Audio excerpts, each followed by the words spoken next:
Hello students, आज का हमारा टॉपिक है ऑक्सी और अनऑक्सी श्वसन में अंतर। Differences between aerobic and anaerobic respiration.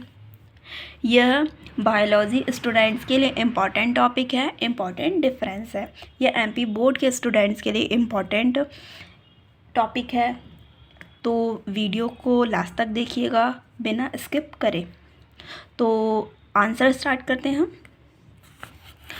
इसमें एक साइड ऑक्सी श्वसन लिया गया है और दूसरे साइड अनऑक्सी श्वसन लिया गया है।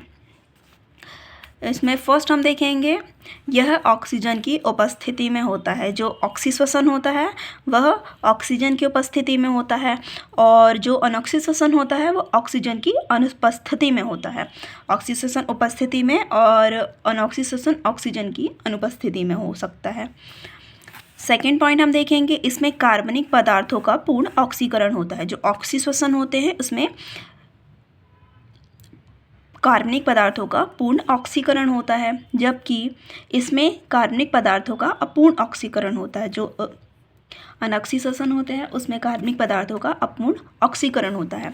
थर्ड हम पॉइंट देखेंगे, इस क्रिया में अंतिम उत्पाद CO2 तथा H2O होता है।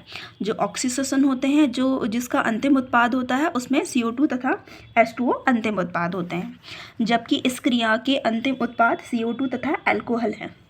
अनऑक्सी श्वसन के अंतिम उत्पाद CO2 तथा एल्कोहल हैं। फोर्थ पॉइंट हम देखेंगे, इसमें अधिक ऊर्जा का उत्पादन होता है। एक ग्लूकोज अणु के 38 ATP प्राप्त होते हैं। जो ऑक्सी श्वसन होते हैं उसमें अधिक ऊर्जा का उत्पादन होता है तथा एक ग्लूकोज अणु से 38 ATP प्राप्त होते हैं।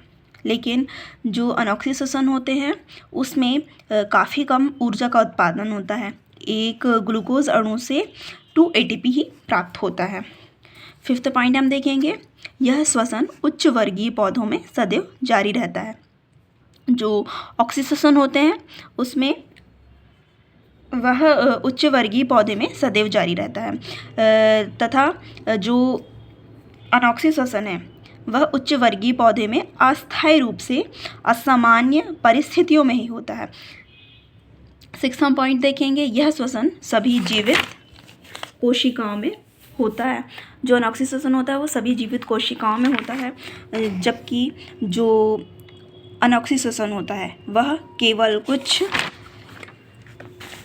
जीवाणुओं, कवकों, अंकुरण करने वाले बीजों इत्यादि में होता है।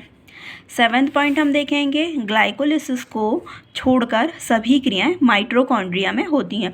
ऑक्सी श्वसन में ग्लाइकोलिसिस को छोड़कर सभी क्रियाएं जो होती हैं वह माइटोकॉन्ड्रिया में ही होती हैं और अनऑक्सी श्वसन में सभी क्रियाएं कोशिका द्रव्य में होती हैं।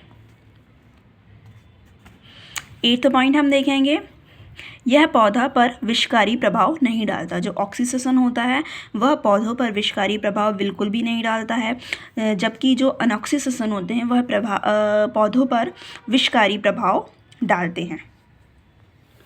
तो ये थे हमारे डिफरेंसेस बिटवीन ऑक्सी श्वसन और अनऑक्सी श्वसन। ये 8 पॉइंट्स थे पूरे डिफरेंस के।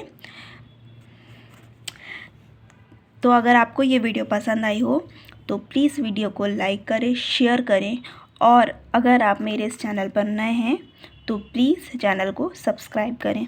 इसी तरह की वीडियोस आपको आगे भी देखने को मिलेंगी। Thank you.